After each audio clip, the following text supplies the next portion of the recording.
வெற்றிலை வராகி தாயின் வெற்றி வாக்கு இது. என் தங்கமே, நீ யாரிடமும் சொல்ல முடியாத பெரும் துயரினில் தவித்து கொண்டு இருக்கிறாய். அனைத்தையும் நான் அறிவேன் குழந்தையே. உனக்காக, உன்னோடு, உன்னுள் உன் அம்மா வராகியான நான் இருக்கிறேன். அதனால் நீ கவலைப்படாதே என் செல்ல குழந்தையே. ஏன் என் மீது இவ்வளவு கோபம்? உன் உடம்பில் ஏற்பட்ட காயத்திற்கு நீ வலியால் துடிக்கிறாய். ஆனால் எனக்கு அதைவிட உன் மனவலிதான் பெரிதாக தெரிகிறது. அதனால் நான் சரி செய்ய அதிக கவனம் கொண்டுள்ளேன். உடம்பில் ஏற்பட்ட காயத்தை விட உன் மனதில் ஏற்பட்ட காயம் என்பது மலை போன்றதாய் இருக்கிறது. மற்றவர்களது வார்த்தைகள் உன் மனதில் வடுவாய் தேங்கி நிற்கிறது. அதை உன் அன்னையான நான் சரி செய்கிறேன் குழந்தையே. அந்த வழி எப்படி இருக்கும் என்று தெரிந்தும் நீ மற்றவர்களை வார்த்தைகளால் புண்படுத்தலாமா? அவர்களுக்கும் அது காயம்தானே. ஒருவருக்கு உண்மையான எதிரி வெளியே இருப்பவர்கள் அல்ல, அவனுடைய மனமே முதல் எதிரி. உனக்கு ஒரு நிகழ்வுகள் நடந்தால் அதை மிக பெரிதாக சித்தரிப்பதும் உன் மனம்தான். அதை சிறியதாக சித்தரிப்பதும் உன் மனம்தான். உன் பகைவன் கூட எண்ணாத எண்ணங்களை உன் மனம் எண்ணமிடும். உன் மனம் என்பது அது அப்படி நடந்து விடுமோ இப்படி நடந்து விடுமோ என்று ஒரு கற்பனை பயத்தை உணர வைத்துவிடும். நீ நல்லது நினைத்தாலும் அதை உனக்கே வேறு முகமாக சித்தரிப்பதும் உன் மனம்தான். அந்த நிமிடம் மௌனமாக அதை கடக்க செய்து அந்த எண்ணத்தை துடைத்து எறி. இப்படி செய்தால் உன் மனம் என்பது உனக்கு பகைவனாக இல்லாது தோள் கொடுக்கும் தோழனாக இருக்கும். நம் மனம் நல்லது கெட்டது என எல்லாம் நிறைந்தவைதான். உன்னுடைய நல்லதை பிறருக்கு நல்லதாக மாற்று. கெட்டதை வென்று அதை உனக்கான நியாயத்தை உணர்த்தும் நியாயமான பாதையாய் மாற்று. இதற்கான அர்த்தம் என்ன என்பதை கூறுகிறேன் கேள். தீயில் கையை நீட்டினால் சுடும் என்பதை அறிந்து நீ கையை தள்ளி வைத்தாய் என்றால் அதை புரிந்து நீ நடந்தாய் என்பது அர்த்தம்.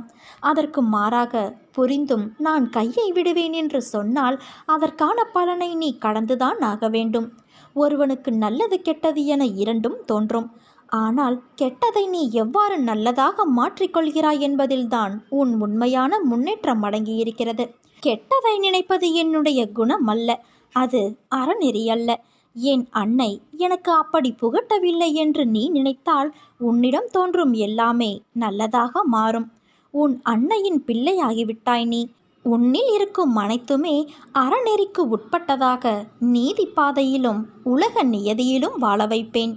உன்னிடம் உனக்கே பிடிக்காத குணங்களை நீ உணர்ந்து இருப்பாய். அதை நெறிப்படுத்தி எது நல்லது என்பதை உன் அறிவு உணர வேண்டும். அதற்காகவே சில நிகழ்வுகளை நான் உனக்கு நிகழ்த்தியுள்ளேன். அதனால் பயப்படாதே குழந்தையே. உன்னை நல்ல பாதையை பின்பற்ற வைப்பது என் கடமை.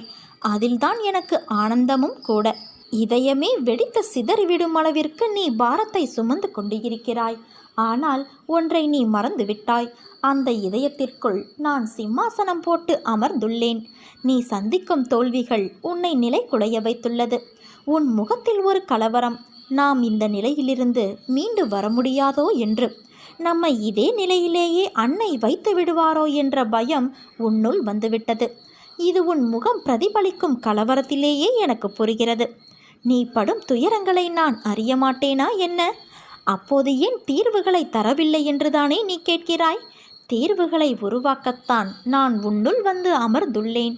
என்னை தூற்றுபவர்களுக்கே நன்மைகளை செய்யும்போது நானே கதி என்று சரணாகதியடைந்திருக்கும் என் பிள்ளையான உனக்கு நான் செய்ய மாட்டேனா? ஒரு வினாடியில் தலையெழுத்தை மாற்றும் சக்தி எனக்கு இருக்கிறது. ஆனால் அந்த வினாடிதான் இன்னும் தீர்மானிக்கப்படாமல் உள்ளது. ஏனென்றால் நான் கொடுக்கப் போகும் தீர்வு நிரந்தரமானது.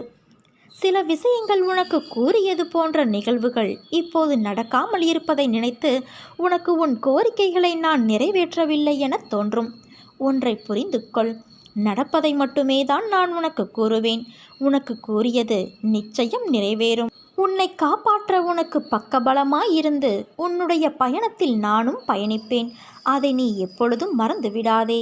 உன் மனம், புத்தி, எதிர்மறை சிந்தனை, பயம், கலக்கம், அத்தனை தேவையில்லாத தோற்றத்தையும் நான் வெளியே எடுக்கவே இத்தனை நிகழ்வுகளும் நடக்கிறது. கண்டிப்பாக உன் தேவைகள் பூர்த்தி செய்யப்பட்டு என் ஆசிர்வாதங்களோடு வந்தடையும் நாள் தொலைவில் இல்லை. மிக மிக அருகில் வந்துவிட்டது குழந்தையே. நல்லது நடக்கும், நல்லதே நடக்கும், நல்லது மட்டுமே நடக்கும்.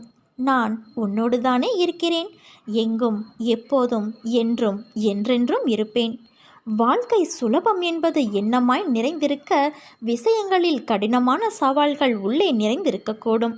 இதுவே கடினம் என்ற விஷயங்களுக்குள்ளே சுலபம் என உன்னையே உனக்கு உணர்த்தும் வண்ணமாய் ஒரு விஷயம் நிறைந்திருக்கக்கூடும். இதில் நீ புரிந்து கொள்ள வேண்டிய விஷயங்கள் நிறைய இருக்கிறது. கஷ்டம் என நீ உணரும் விஷயத்தில் உன்னுடைய பங்களிப்பு, உழைப்பு என உன்னிடத்தில் உள்ள எல்லா வகை நேர்மறை விஷயங்களிலும் உன் புத்தியில் சங்கமித்து இருப்பாய். மனதை சஞ்சலப்படாமல் ஒரே நிலைப்பாட்டில் வைத்து இருப்பாய். அதனால் நீ செய்யும் விஷயங்களில் உன் கவனம் அதிகமாக இருந்தால் உனக்கு கடினம் என தோன்றிய நிகழ்வுகள் கூட சுலபமாக முடியும். இதுதான் வாழ்க்கை. நீ நினைப்பது ஒன்று, நடப்பது வேறொன்று. நினைப்பதற்கும் நீ காரணமில்லை, நடப்பதற்கும் நீ காரணமில்லை. எல்லாம் ஏற்கனவே இதுதான் என்று நிர்ணயிக்கப்பட்டது. சில நிகழ்வுகளை கூறி புரிய வைக்கலாம். சில நிகழ்வுகளை உணர்த்திய பிறகுதான் புரிய வைக்க முடியும். அதனால்தான் நான் அவ்வாறு செய்தேன். தவறுகள் நடப்பது இயற்கைதான். ஆனால் அந்த தவறை மீண்டும் செய்வதுதான் பெரிய தவறு. உன்னிடம் நான் 1000 முறை கூறியிருக்கலாம். ஆனால் உனக்கான நேரத்தில் சரி எது என முடிவெடுப்பது உன் தலையெழுத்தின் பங்கான உன் விதிதான். அதனால் நீ எதற்கும் கலங்காதே. உன்னோடு உன் அன்னையான நான் இருக்கிறேன். என் மீது ஆணை வைத்து உன் சஞ்சலங்களை நீ என்னிடம் சமர்ப்பித்துவிடு. அனைத்தையும் நான் பார்த்து கொள்கிறேன். நினைத்த ஒன்று நடக்கவில்லை என்றால் நீ நினைக்காத அளவுக்கு வாழ்வில் உனக்கான சந்தோஷம் வெற்றியாய் அமையும். என் அருள் உனக்கு பரிபூரணமாக கிடைக்கும் குழந்தையே. நீ அடைய நினைத்த இலக்கை அடையும் வரை கல் வந்தாலும் சொல் வந்தாலும் கலங்காமல் முன்னேறு. அனைத்திற்கும் பதில் சொல்லும் உன் வெற்றி. முன்னேறி செல்லும் போது காதுகளை மூடிக்கொள். இல்லையென்றால் உன் காதில் விழும் வார்த்தைகளாலேயே நீ வீழ்ந்து விடுவாய். உன் வாழ்வில் நடக்கின்ற நடக்கப் போகின்ற அனைத்தும் நல்லதோ வழிகள் மிக்க சூழ்நிலையோ என் கையிலிருந்து அது தரப்பட்டது. வழிகள் சூழ்நிலை என்றால் நீ பயப்படாதே, கவலைப்படாதே. அதில் உனக்கு நன்மை கண்டிப்பாக இருக்கும். உன்னை மனவேதனையிலும் குற்ற உணர்விலும் ஒருபோதும் நான் உன்னை தவிக்க விடமாட்டேன்.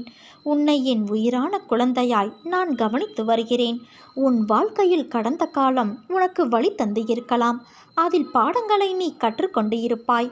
ஆனால் இப்போது அதில் உனக்கு உள்ள குற்ற உணர்வும் அது உன் வாழ்க்கையின் நிம்மதியை பாதிக்குமோ என்று உன் அஞ்சுதல் என்னை கவலையில் ஆழ்த்தியிருக்கிறது. தவறு செய்வது இயல்பு. தவறு என்பதை விட இது சரிதானா, நமக்கு இது ஒத்துப்போகுமா என்று யோசிக்காமல் எடுத்த முடிவு இன்று உன்னை இந்த துயரத்தில் ஆழ்த்தியிருக்கிறது. அதனால் வாழ்க்கையில் வெற்றியிடம் உருவாகியுள்ளதாய் நினைக்கின்றாய். குழம்பாதே குழந்தையே. உனக்கான செம்மையான வாழ்க்கை வரப்போகிறது. அப்போது உன் வாழ்க்கையில் குற்ற உணர்வுகளும் பயமும் இருந்த தடம் தெரியாமல் மறைந்து போகும். நான் உன்னோடு இருக்கையில் நீ ஏன் கவலை கொள்ள வேண்டும்? உன் அம்மாவாகவும் உனக்கு ஒரு நல்ல வழிகாட்டியாகவும் உன்னோடு இருந்து உன்னை நான் எப்போதும் வழி நடத்துவேன். உன் வாழ்க்கையில் மழை அடித்து கொண்டே இருக்கிறது. என்ன செய்வது என்று அறியாமல் வெள்ளத்தில் தத்தளிக்கிறாயா? ஒதுங்கக்கூட இடைவெளியில்லை. என் கண்ணீர் வழிகின்றது என்று வருந்தாதே. உன் வாழ்க்கையில் புயலாய் சூறாவளியாய் வந்த அனைத்து சீற்றங்களும் வந்த தடம் தெரியாமல் மறையப் போகிறது குழந்தையே. உன் நல்ல மனதுக்கு ஒரு நல்ல விஷயம் கண்டிப்பாக நடக்கப் போகிறது. நீ என்மேல் கொண்ட பக்திக்கும் நம்பிக்கைக்கும் பலனாக உன் வாழ்வில் ஒரு நல்ல விஷயம் நடக்கப் போகிறது. கடந்த மாதத்தில் பின்தங்கியிருந்த உன் வாழ்க்கை இப்போது முன்னேற்றம் பெறுகிறது. காத்திருப்புக்கு கைமேல் பலன் கிடைக்கப் போகிறது. இன்றிலிருந்து ஒரு மாதத்திற்குள் நல்ல மகிழ்ச்சியான நிகழ்வுகள் உன் வாழ்வில் நிகழும். நேர்மறை எண்ணத்தோடு வாழ்வை நடக்க வேண்டிய நிகழ்வுகள் தானாக நடக்கும். தடைகள் அகலும். உனக்கு புது வழிகளும் பிறக்கும். என்னை நம்பாதவர்களுக்கே அநேக அதிசயங்களை நான் செய்தேன். உன்னை அழைத்தது நான். என்னையே நம்பியிருக்கும் உன்னை நான் எப்படி கைவிடுவேன்? உன்னை தூக்கி எறிந்தவர்களுக்கு நீ குப்பையாக இருக்கலாம். ஆனால் உன்னை தூக்கி எடுத்த எனக்கு நீ என்றுமே பொக்கிஷம்தான். நீ கனவிலும் நினைக்காத பல அற்புதங்கள் உன் வாழ்வில் நடக்கப் போகிறது. அப்போது நீயே சொல்வாய், என் அன்னை என்னை கைவிடவில்லை என்று. இன்று உன்னை நான் ஏமாற்றிவிட்டேன் என்று நீ புலம்புகிறாய். உன்னை நான் ஏமாற்றவில்லை. வாழ்க்கையில் ஒரு போலியான கண்ணோட்டத்தை வைத்து அதை நிஜம் என்று நினைத்து வாழ்க்கையை அப்படி எடுத்துக்கொள்ளும் போக்கில் நீ இருந்தாய். அதனால்தான் உன்னை அந்த போலியான பக்கத்திலிருந்து காப்பாற்ற நினைத்தேன். முடிந்தவரையில் அந்த போலியான எண்ணங்களை தவிர்த்தாய். உன் அன்னையான நான் அதை உன்னிடமிருந்து தகர்த்தெறிய சிறிய விஷயங்களை செய்தேன். ஒரு நிமிடத்தில் நீ உணர்ந்தாயல்லவா? அந்த போலியான கனவுகளை நினைத்ததால் நமக்கு நேரம் நட்டமாயிற்றே என்று உணர்ந்தாய். சரிதானே? இனிமேல் அப்படிப்பட்ட எண்ணங்கள் உனக்கு வருவதற்கு முன்னால் அதை சுதாரித்து அந்த பொய்யான தோற்றத்தில் அலாதியாய் நீ மூழ்க மாட்டாய். கனவுகள் போலியானவையல்ல. அந்த கனவுகளை நிஜத்தில் உணர்வதாக நினைத்து கனவுகளில் நீ வாழ்கின்ற விஷயம்தான் போலி. அதுதான் உன் உழைப்பில் மனம் ஒன்றுபடாதபடி உன் சிந்தனையை திசை திருப்பும். கனவுகள், லட்சியங்கள் ஒருபோதும் போலியான தோற்றமல்ல. அதுதான் உனக்கான தகுதியை எந்த அளவில் இருக்கிறது என்பதை உனக்கே அளவிட்டு சொல்லும் பந்தயக்கோடு. அந்த பந்தயத்தில் நீ உழைக்கின்ற உழைப்பு நிஜமாக இருக்க வேண்டும். கனவுகளில் உழைப்பால் கிடைக்கும் சந்தோஷத்தை தான் நீ கொண்டாடி உணர முடியுமே தவிர அந்த உழைப்புக்கு உன்னை தேற்ற நீ எடுக்கும் முயற்சிகளும் மாற்றங்களும் அதை ஏற்றுக்கொள்ளும் போது வரும் கஷ்டத்தையும் நீ சந்தித்து நேர்மையாக கடும் உழைப்பை நீ வெளிப்படுத்தினால்தான் அந்த உழைப்பு நிஜ தோற்றத்தில் வெற்றி பெற்றதற்கு அர்த்தம். அந்த போலியான கனவின் எண்ணங்கள் யதார்த்தத்தை உணர்த்தாமல் கனவில் நீ ரசிக்கும் வெற்றியானது பகட்டில் உள்ளது போல இனிக்கும். அவற்றிலே நீ மூழ்கினால் உன் நிஜ வாழ்க்கையின் யதார்த்தம் கசக்கும். உன்னை எப்போதும் வெற்றி பெற செய்வதை விட அதற்கான உழைப்பு என்பது எப்படி இருக்க வேண்டும் என்பதை நான் உணர்த்துவேன். நிச்சயம் உன்னை கைவிட மாட்டேன் குழந்தையே. உனக்கான உழைக்கும் எண்ணத்தையும் நேர்மையையும் கடின உழைப்பையும் உனக்குள் உணர வைத்து வெற்றி என்னும் கிரீடத்தை உனக்கு நான் சூட்டுவேன். நீ செல்லும் வழிகளில் வழித்துணையாக நீ அறியாமலே நான் உன்னோடு வருவேன். செயல் புரியும் கடமை மாத்திரம் தன்னுடையது. பலனை அளிப்பவர் எல்லாம் வல்ல இறைவன் என்னும் திடமான நம்பிக்கை எவரிடம் உள்ளதோ அவருடைய செயல்கள் அனைத்தும் வெற்றி புரியும். எதிலும் நீ தோற்று போக மாட்டாய். என் குழந்தைகள் தோற்று போனதாக சரித்திரத்திலேயே இடம் இல்லை. எதிலும் வெற்றி வாகை சூடுவாய். இந்த அன்னையின் சமூகத்தில் வந்த உன்னை வெறும் கையோடு நான் அனுப்பி வைப்பேனா? சற்று விழிப்புணர்வோடு திடமான விசுவாசத்தோடு காத்திரு. கூடிய விரைவில் நான் நல்லதை நடத்தி காண்பிப்பேன். நீண்ட நாட்களாக தடைப்பட்டு கொண்டு இருந்த ஒரு காரியம் முடிவுக்கு வரப்போகிறது. அது நடந்தேறுவதற்கான வாய்ப்புகள் உள்ளது. அதன் பிறகு ஒரு புத்துணர்வு உனக்குள் உண்டாகப் போகிறது. உன்னுடைய அடுத்த திட்டங்கள் நீ திட்டமிட்டபடி நிறைவேற்றப் போகிறாய். நீ கேட்ட படிப்படியான வளர்ச்சியை நிச்சயம் காண்பாய். நேர்மறை எண்ணத்தோடு நீ முயற்சி செய்யும் போது இன்னும் நல்ல மாற்றங்கள் ஏற்படும். உனக்கு நல்லதே நடக்கும். வெற்றிக்கு 2 எதிரிகள் உண்டு. அது தயக்கமும் முயற்சியின்மையும் தான். துணிச்சலை தோழனாக்கி கொண்டால் தயக்கம் என்னும் எதிரியை விரட்டியடித்து தன்னம்பிக்கையை வளர்க்க முடியும்.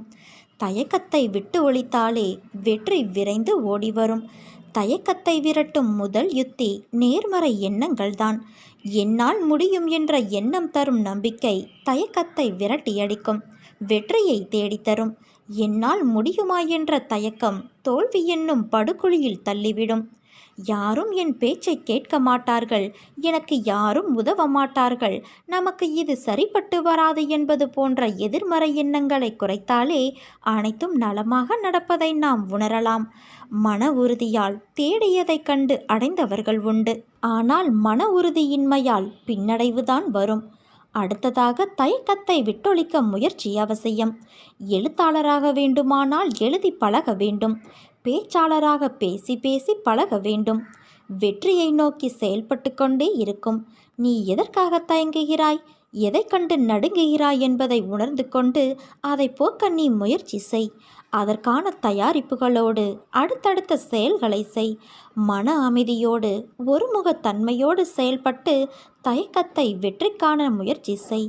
சோர்வாக இருப்பது, தயங்குவது, பின்வாங்குவது, ஆர்வம் குறைவாக இருப்பது, முடியுமா என சந்தேகிப்பது, முடிவெடுக்க முடியாமல் தயங்குவது, தன்னம்பிக்கையின்றி பேசுவது, செயல்படுவது எல்லாம் துணிவின்மையின் அடையாளங்கள்.